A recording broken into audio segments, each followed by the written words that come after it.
Welcome to True Crime Garage. Wherever you are, whatever you are doing, thanks for listening. I'm your host, Nick, and with me as always is a man who wants to rock and roll all night and part of every day. Here is the captain. Snoochie Boochies, brother Gucci's. It's good to be seen and good to see you. Thanks for listening. Thanks for telling a friend.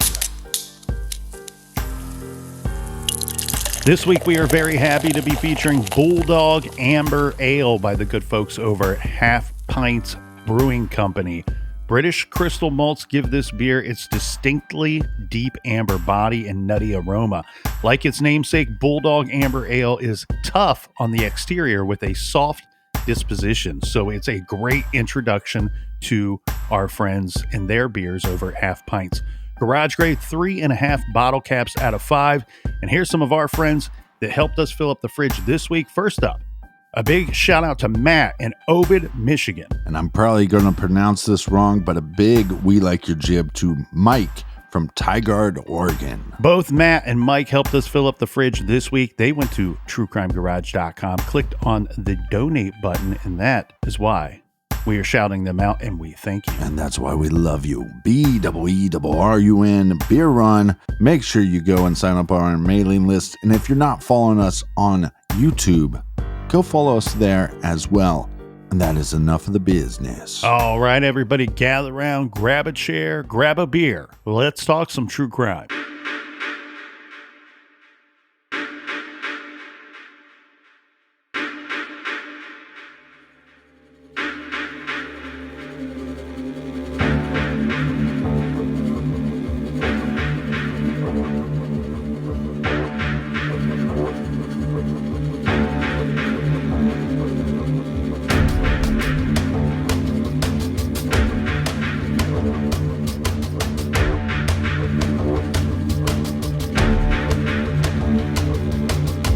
In 2016, the Royal Canadian Mounted Police in Manitoba, Saskatchewan, British Columbia, decided it was time to revisit a cold case. The 1986 homicide that rattled the town of Thompson and haunted its inhabitants ever since. The specter of the dead 15-year-old girl cast a pall over the whole place, and there was nothing new. So the RCMP took on a novel approach. On October 16th, 2016, 30 years after the murder, the RCMP-MB Twitter feed halted its usual updates and instead tweeted the following devastating messages. Hello, I am Kerrie Ann Brown. I was raped, beaten, and murdered 30 years ago today. Can you help find my killer? What you did to me that night destroyed my family and friends. I didn't do anything wrong. I was a happy 15-year-old girl. There's silence, but someone knows. Come forward. Stop being cowards. How were you able to keep what you did to me hidden? I want to talk about the day I was killed. I want people to know what happened to me. I want the killer caught. My house at 6 Red River Road in Thompson was simple, but I loved it. My dad and brother Trevor still live there today. I loved hockey, and the Penguins were my favorite team. Mario Lemieux was so great. How could you not love them? To this day, my friends remember my sense of humor. I had a great laugh. And nothing was funnier than playing pranks. Truth is, I was a very normal 15-year-old girl. Athletic, well-liked, cheerful, and compassionate. I didn't have any enemies. Everyone has their quirks. Bridges were mine. I don't know why, but I hated them. And was always nervous crossing over one. Okay, for people that don't know my story, my last day alive was 30 years ago today. It was 1986, and it was a Thursday. I woke up with Coco the bear. I had so many plush animals, but Coco was the one I couldn't go without. School that day was okay. I had so many friends. that going to school at R.D. Parker Collegiate was actually fun. I loved gym class. I was only 5 foot 1 inch, 110 pounds, but fast and feisty. I was a great runner and could easily beat my brothers. First 2 classes that day were back-to-back typing, then math and English. I couldn't wait for gym at the end of that day. FYI, in 1986, I was still learning to type on a giant typewriter. Not fun. I could not wait for lunch. It was a normal day. I had a doctor's appointment that afternoon, but otherwise everything else was completely ordinary. I had been having headaches, just wasn't feeling well, so I left school for a bit for a doctor's appointment. I went home after school, didn't have a job, but my parents gave me $10 a week for allowance. I don't know what it was that afternoon, being 15 I guess, but I was a little upset and a bit anxious after my appointment. We ate supper together as a family that night, my last night alive. I am so thankful for that. I know they are too. We ate roast beef that night, but my favorite meal was pepperoni and mushroom pizza from Santa Maria. I remember my brothers fighting over the donuts for dessert and being worried I wouldn't get one. There was a party that night, and my mom and dad said I could stay at my girlfriend's house for a sleepover. Before the party, my girlfriend came over and we walked to Thompson Billiards. I had never walked anywhere in town alone. It was a warm night with no snow, but I wore the new dark jacket my family gave me for my birthday anyway.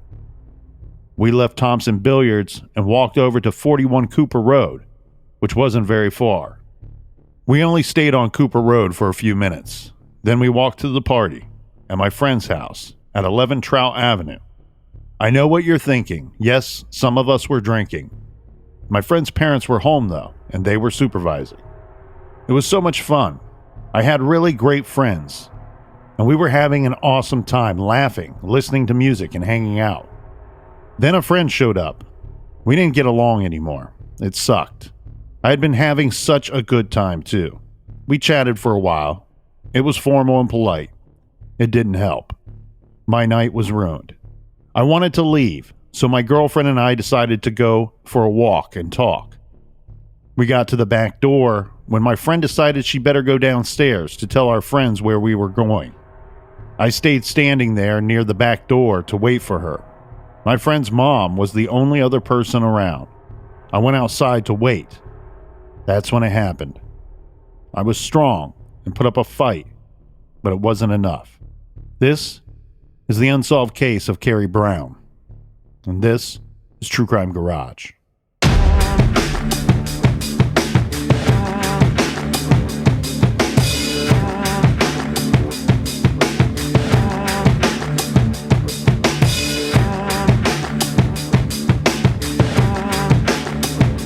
In 1986, Kerrie Ann Brown was, just as you heard, a normal 15-year-old girl living in the Great White North. Kerrie was born in Burk's Falls, Ontario, on August 19, 1971. In 86, she lived in her family's house on Red River Drive in the town of Thompson. Kerrie's parents are Jim and Ann Brown, and she has 2 older brothers, Trevor and her half-brother Ian, from his mother's first marriage. Jim had a job at the Inco mine.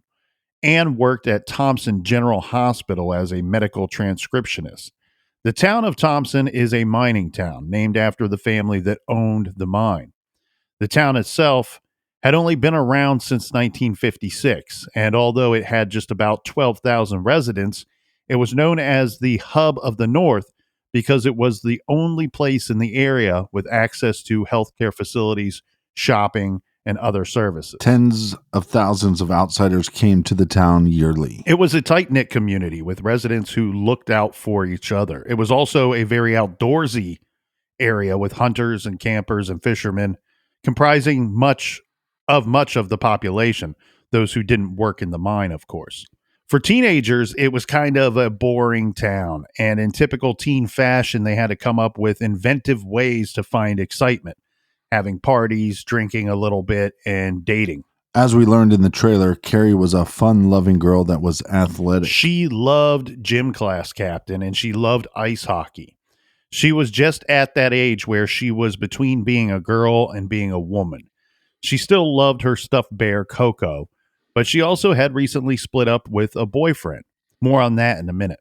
Kerry's parents had some troubles in that Kerry's mom and brother Trevor both suffered from retinitis pigmentosa. And by the time our story takes place, Anne was blind. Kerry herself had been having headaches, but it does not seem that she suffered from the same affliction. Let's get to the night in question. So this is going to be October 16th, Captain, and this is a Thursday. Now, as we heard in today's trailer, Kerry had a normal school day minus the doctor's appointment. That would have been outside of the normal day for her. She got out of school about 3:30.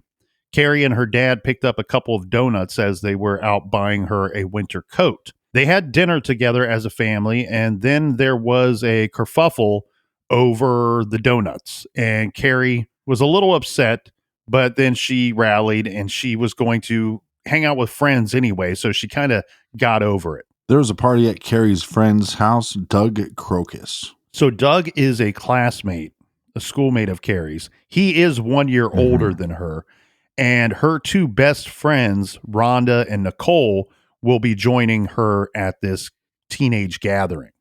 Before the party, Rhonda, who lived nearby, came over to Kerry's house to pick her up. Kerry was wearing a pink outfit with her favorite Pittsburgh Penguins jacket. Around 7 p.m. that night, they wandered to the billiards place, then another friend's house, and then to Doug's. Doug lives at 11 Trout Avenue. So, from my understanding here, Captain, Doug's house is quite a ways away from Kerry's house. From my understanding, they walk there in a rather large group of friends. So they're walking there, it's the three of them, and then more kids meet up with them along the way. Now we have this big pack of teenagers all making their way to Doug's place. Right. They get there around 9:30, maybe 10 at the latest. Now, Nicole lived on the other side of town from Kerry and Rhonda, but just 2 blocks away from Doug's house. The neighborhood is the Westwood neighborhood, and it is described as a middle-class residential area. This gathering was later described by Doug on the Somebody Knows Something podcast, which covered this case extensively in season 5. It was a group of about 25 kids who knew each other pretty well, ranging in age from 15 to 18. Some were legal to drink and some weren't, like Kerry and her girlfriends. They were in the younger batch of kids.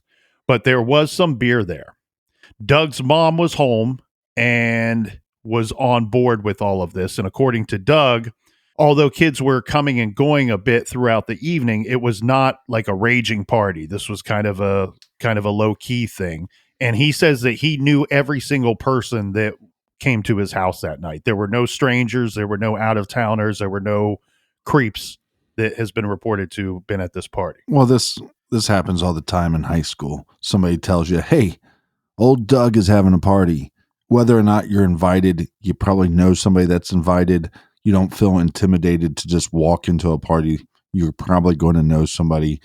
99% of the people there are going to be from your high school. Well, and when you're growing up in an area that doesn't have a whole lot to do or a whole lot of excitement for teenagers, and frankly, there's many places like that, as we said, they kind of have to create their own excitement. And as you said, it's not so much, hey, I was invited to this party, but if you tag along with somebody that was, you're in the door. Yeah, or in my high school, sometimes people would just pass out flyers to somebody's house. We got a hey, did you get the flyer? You're invited. Sometimes that can go terribly wrong. Or sometimes terribly right. From my understanding, Captain, this is a very typical party. Now, we said that this was a Thursday, but we should point out that there was no school scheduled for that Friday. So it makes sense that Doug is having this party. He says it's just a group of high school friends all hanging out in Doug's basement. They're playing music, they're talking, they're eating snacks, all pretty much normal stuff. And there's parents there. His mother is there. She doesn't have everybody under a microscope, but according to her and according to Doug later, they both said that she was somewhat supervising or the chaperone of this party, if you will. Yeah, the visual I get is Eric Foreman's basement. Right. and everybody's having a party in Eric Foreman's basement. The way that this evening is going about, everybody's having a great time. That's what's always been reported. Everybody was having a great time until Kerry, her ex-boyfriend, remember she just broke up a few days prior. His name is Chuck, and he shows up to the party, and he's not alone. He's actually with a previous girlfriend of his, somebody that he dated before Kerry.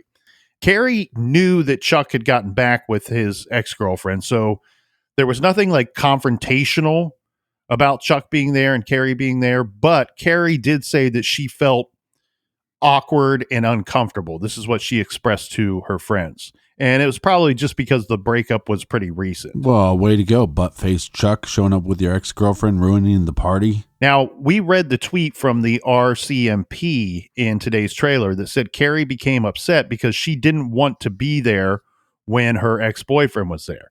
And we get it. Everyone's been in that position. No matter what age you are, it can be awkward. Yeah, it's, Kerry's sitting there having a good time at the party. Her ex-boyfriend walks in with his ex-girlfriend, and the first thing you're thinking is awkward. Mm-hmm. And this is, 15-year-old kids. And remember how important all of this stuff seemed when we were 15, and then you grow up and realize it's not important at all. But Kerry decides, hey, maybe it's time to leave. And they have a curfew anyway. She's going to stay the night at her friend's house, but her friend has a curfew and Kerry has a curfew that even when staying at a friend's house that she needs to observe. She's only 15. Now, it doesn't sound like Kerry would be the type to leave a party on her own. You heard in the tweets saying she had never walked anywhere alone at night. But remember, Nicole, her friend, lived near Doug's house. And Kerry was planning on sleeping over at Nicole's. Now, looking at Google Maps for context shows us that Doug didn't live in the middle of nowhere. In fact, we would describe his neighborhood as thickly settled residential area with blocks and blocks of houses surrounding it. Which makes sense on why these kids gathered in a group and walked to his house. Correct. And this is not a situation where we have this girl who has a little to drink and then she stumbles out the door into the frozen tundra, never to be seen again. This is an area that would be full of cars and houses, but although by this point we're getting close to the midnight hour. So maybe a little sleepy at this point, the town anyway. Well, and we have to remember the date because I think we're so used to just things being open 24/7.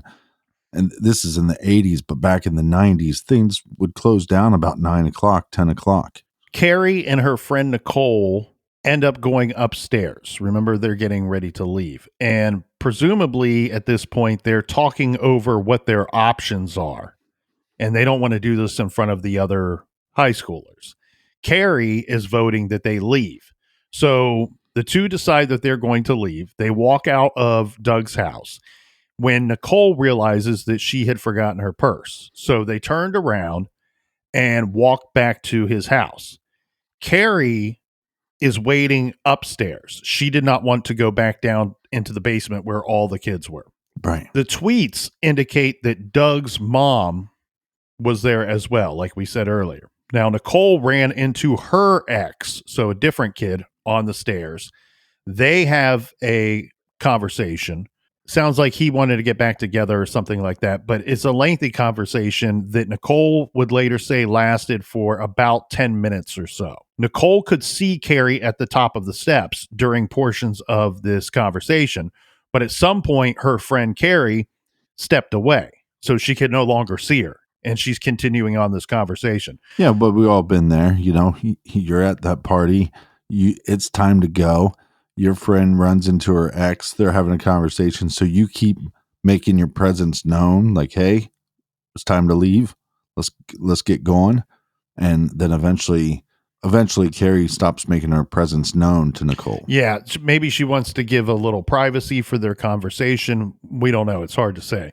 But while she's upstairs, Doug, the host, he recalls seeing Kerry upstairs, and he tells her, hey, you probably shouldn't leave on your own. It's late. You should wait for Nicole. Right. Kerry then asked Doug to go get Nicole. So he went back down to the basement. Nicole then goes upstairs a few minutes. We're talking just a few minutes later. And by this point, it had started to snow outside. And Kerry was gone. Nicole could see footprints in the snow leaving Doug's house. And the footprints, they stopped at the end of the driveway at the road. And there, of course, were tire tracks on the road. Well, this is difficult, too, because you have these kids going in and out of this house, but mainly using the basement.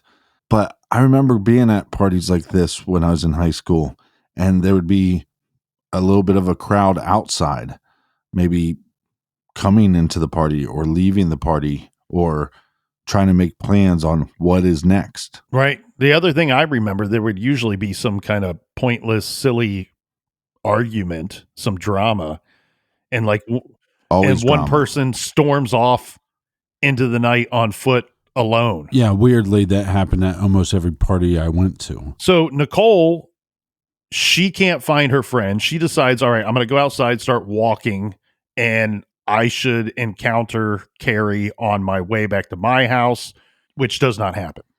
So then Well, let me state the obvious, though, too, about these parties, is Kerry and her friends, yes, they're 15, but Doug is older. So a lot of these people going to this party are not showing up on foot. They're driving their vehicles. Nicole turns around and she doubles back to Doug's a couple of times. She's not just walking this route repeatedly, but she's also scouring the area, essentially looking for her friend, and she finds nothing on several trips. At some point, she gets worried and frightened for her friend. She starts crying, and she misses her curfew. So she doesn't make it home until about an hour late, which would be 1 a.m. And her mom would later say that she saw her daughter, Nicole, throwing up. And I don't know if she drank too much or if this was a combination of drinking and being upset about her friend. So it sounds like her and her mom have a little bit of an argument about Nicole drinking at the party. But from all the reports I've seen, this is where things start getting really weird, because we're only talking about a few minutes that Kerry would have been outside by herself. Somehow she vanishes during that time. And Nicole makes it back to her house. She's late, as we said, because she spent some time looking for her friend. The reports state that Nicole's mom was not aware that Kerry was going to be sleeping over that night. So Nicole, of course, she feels incredibly guilty about all of this now. In fact, she says that she went through years and years and years of therapy to try to cope with this in some form or fashion. But she stops looking for Kerry that night, and then she goes to bed and sleeps in the next day. She likely, just like any other kid would, she likely went to bed thinking that Kerry either just decided to go home or get a ride home somehow, or that Kerry would turn up. Well, if we're going to question the amount of alcohol that Nicole might have consumed, we have to question the same thing when it comes to Kerry. So we know that Kerry was upstairs, then she leaves, or we're assuming she leaves the party, and then we have this track of footprints that lead to the end of the driveway, and now we got some tire marks. This is not a good situation. Well, and we also have to point out something here and keep this in mind as we're going through the events here. You know, one of the benefits of constant connectivity that we currently have today that we forget about, that especially when we're complaining about cell phones and cell phone usage by younger people these days. But today, Kerry's friends would be able to see on Snap Map, exactly where their friend was. And maybe she could have been found or even saved that night. But we're talking about 1986. So that was not an option. Yeah. Or Kerry, if she felt like, hey, it's time to go, Nicole, let's say Kerry thought that Nicole was being a little rude by talking to her ex a little bit too long. Maybe there'd be some text messages sent to her friend, hey, it's time to go, or hey, I'm going to just take off walking and I'll eventually meet up with you. But obviously, they didn't have that technology to stay in contact, and then one of them disappears.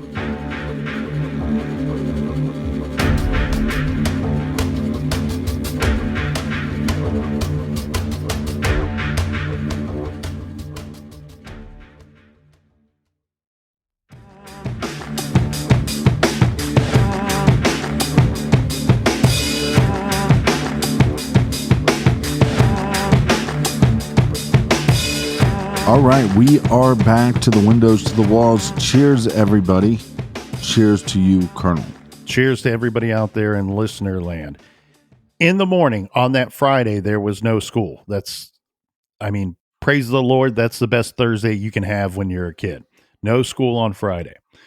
Kerry's brother, Trevor, had been drinking at his buddy Jerry's house the night before. And he recalls that on Friday morning, Kerry's friends started calling looking for her. So at first, Kerry's family, Trevor, her brother, and in the family, the Brown family, they don't really think anything of this, right? I mean, Kerry's a typical 15-year-old teenager, but they get worried when her friend Nicole calls, because that's completely different. Remember, she was supposed to be staying there the night before. Nicole calls the house. This is sometime after lunch on that Friday. Nicole had to tell them that she lost Kerry the night before, lost track of her. She was devastated when they in return tell her Kerry never came home last night. This would be very difficult. And like you said, I mean, Nicole, Kerry's friend, has struggled with this. Heck, there's friends of mine that I've gotten arguments with and just never got over the argument, never became close friends again. But this is a whole nother level. You were with your friend. You went to the party with your friend. You feel somehow responsible for her leaving by herself. And then, like you said, she went back and forth between her house and Doug's house, the party, looking for her friend. And then at some point has to just come back home and go, I give up. And when she doesn't show up that night, and then I'm sure Nicole called some other people first. Hey, have you seen Kerry?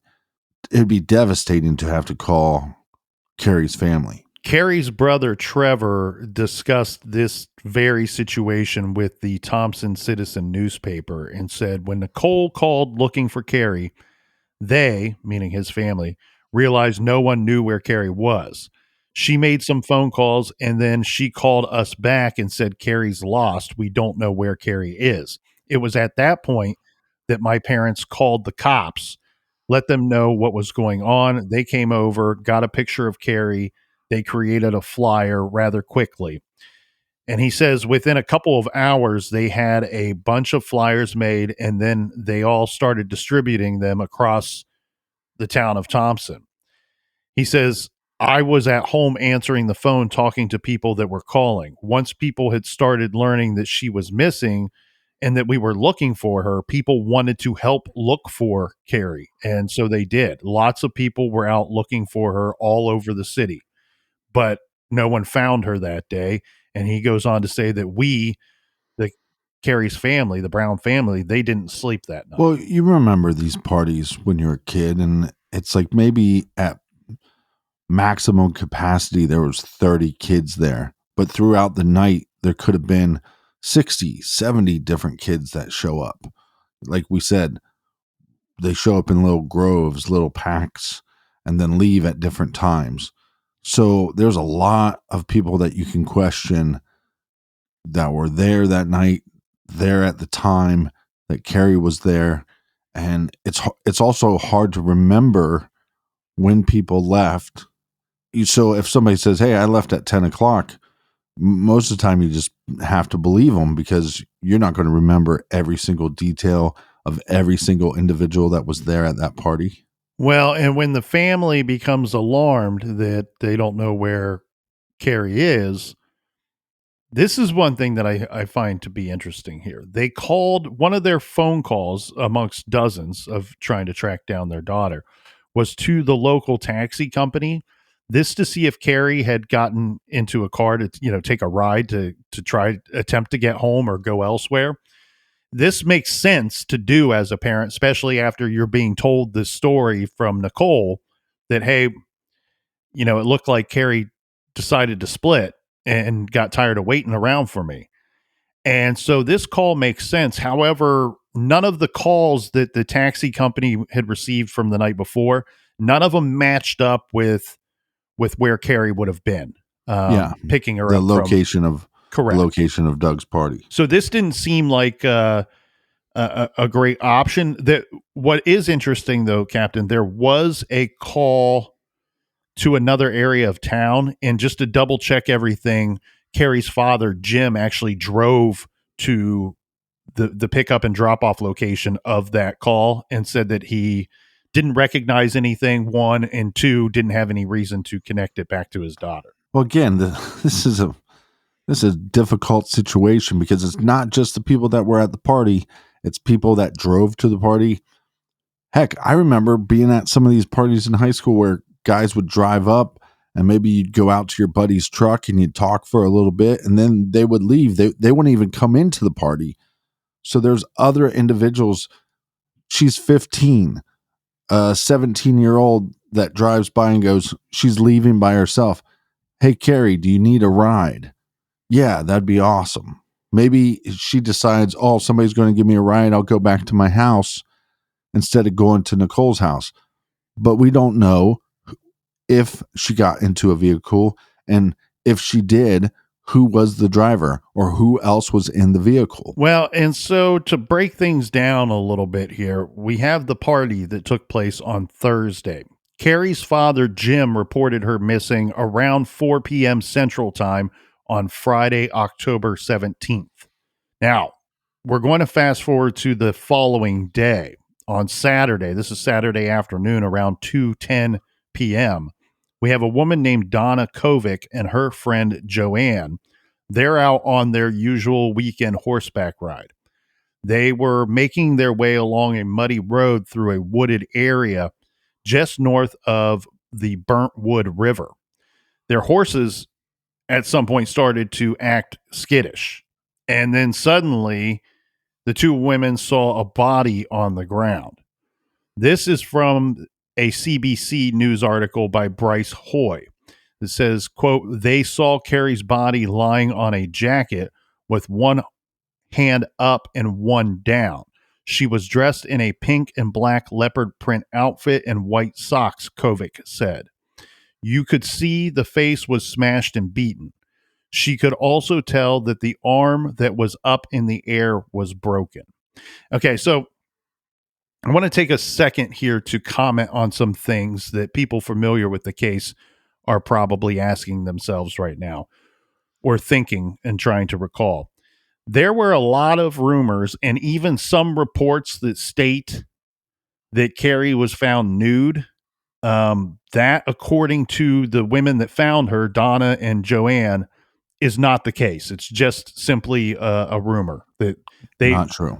It's not true, number one. And number two, they go on to publicly describe the outfit that she was found in. Police have been a little tight-lipped about some of the details of this case. But again, we get a description of the clothing that they saw on Kerry that day when they found her. I'm assuming that description is the same clothes that she went to the party in. I don't have any reason to assume otherwise. Right. Kerry had been beaten to death about the face and head with branches broken off nearby trees. Police found the branches with blood on them at the scene.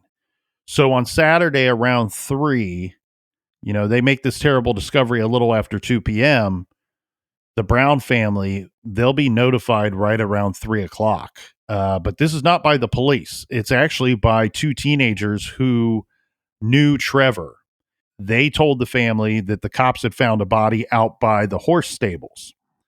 And at the same time, this wasn't police dropping the ball here. They just hadn't got to the Brown family yet, because as we will see, as these two teenagers are telling Trevor what the rumor is or what they had seen or heard, the phone rings, and this is the police asking Jim and his family to come to the hospital because they're going to have to ID a body. Do we know how far these horse stables are from Doug's house where the party took place Thursday night? Yeah, from my understanding, it's like a 2 to 3 minute walk. Yeah, so that makes it even more difficult because we have these footprints that Nicole claims she saw that lead to basically tire tracks. Did somebody pick Kerrie up in a vehicle, or did she walk to this location, or was she led to this location? Well, and staying on the body discovery here too. This is one of those,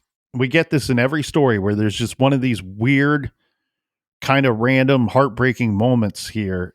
And this is when, so Trevor, remember, he knows the two teenagers that showed up at his house and that are telling him and his family, hey, the police found a body down by the horse stables. So his dad and mom are going to go to the hospital because they got a call from the police to come and identify a body. Well, Trevor does not want to wait. He can't help himself. He wants to find his sister. He goes with the two teenagers back to the location where they heard a body was found. And the police, of course, they're still there and they've got everything roped off and they would not let Trevor into the site, obviously. So Trevor is talking with one of the ladies that found Kerrie's body, who was still there, and he's asking her questions. He said, was the body that you found wearing a Penguins jacket? Remember, we know that she had a favorite hockey Pittsburgh Penguins jacket that she was wearing that night when she left the house and arrived at the party. Donna, one of the women who was on horseback that found the body, says, no, there was no Penguins jacket. And then Trevor, her brother, asked Donna, was the body you found was the female blonde? Donna told Trevor no. And so Trevor, Kerrie's brother, goes, oh, great. Thank God it's not her. It's not my sister. But unfortunately, he's wrong, because a couple of the details that we get from the women that found the body, Kerrie was lying on top of the Penguins jacket. So they did not see the jacket. It was there. It was found at the scene, but they did not witness the jacket. And then you heard the injuries that we described very briefly there. Kerrie's blonde hair no longer appeared to be blonde. It appeared to be brownish black because it was saturated with blood. So Trevor goes from this moment of just pure heartbreak to relief of, thank God it's not my sister, then to a short time later finding out that no, it was your sister. Right. And then you got to think too, these two ladies on horseback, once you see the body, how much are you looking at that body for detail? At that point, you go, it is a body. We need to call law enforcement. It's not on them to have every single detail about this victim. No, and they're answering these questions the best that they can, given what they saw in the brief period of time that they saw it. Now, her family went to the hospital, as we said. Her father, Jim, is the only one that went to the morgue, but later he said he knew, even before he went to the hospital, that it would be Kerrie that they had found. When Jim viewed the body, he said that Kerrie had blood coming out of her ears.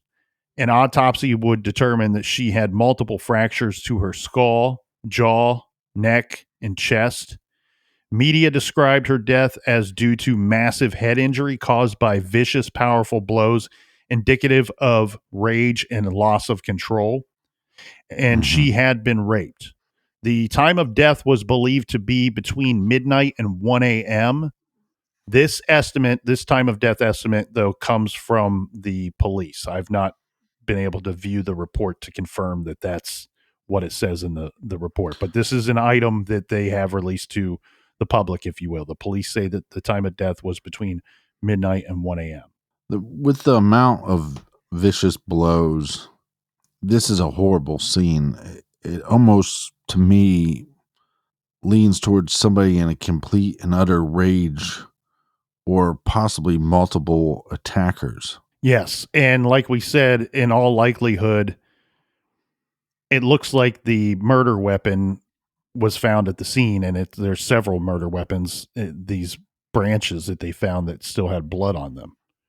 Right. At the hospital, of course, the RCMP personnel assured the family that they were going to do everything possible to find out who did this to their daughter, to their sister. Now, Trevor, keep in mind, he's only 16 years old at the time. He's Kerry's older brother, just 1 year older than Kerry.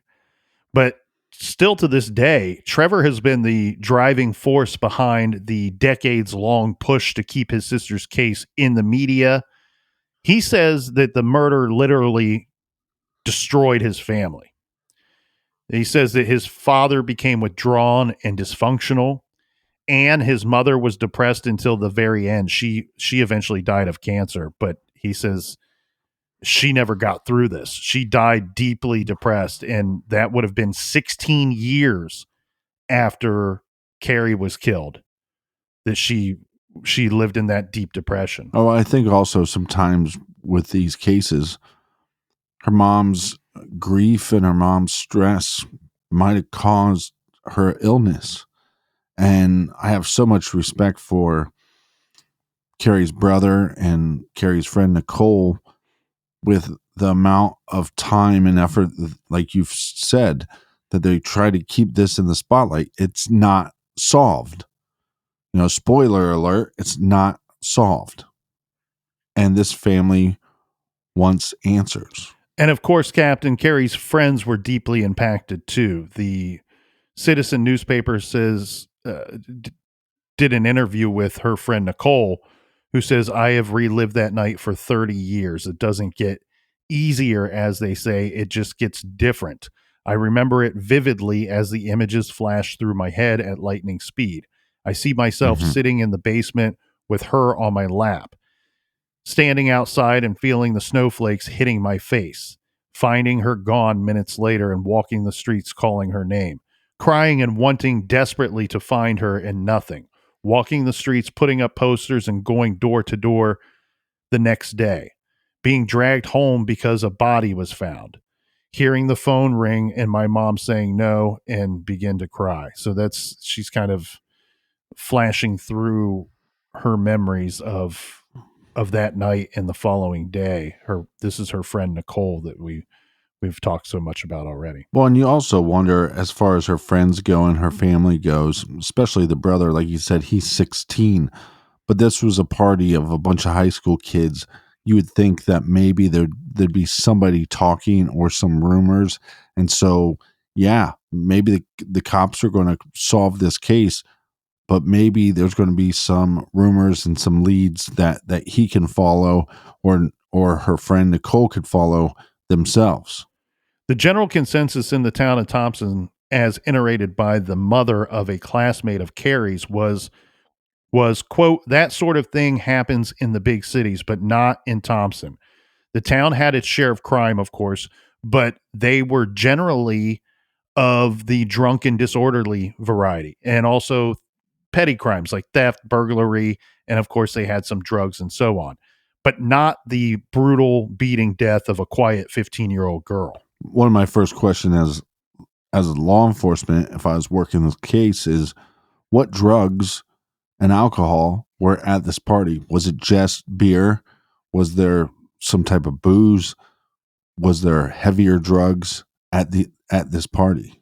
All reports are that they had some beer there. And we need to keep in mind too, it's a different time. It's a very different location than where we live. There were persons that were 15 to 18 years old. So the 18-year-olds could legally drink. Well, with such a short and quick timeline, Kerry and her friend Nicole go to this party with a group of teens. They're at the party for a time period. Kerry runs into her ex-boyfriend. She feels uncomfortable. Asks her friend Nicole if they can leave. Nicole runs into her ex, talks with him for a little bit. Seems like Kerry lost her patience and decided to just head out on her own. She leaves the party, Nicole, her friend, can't find her. The next day, the family report her missing. And then the following Saturday, they find her body. Such a short time period, a lot of emotions and a lot of questions that we need answers for.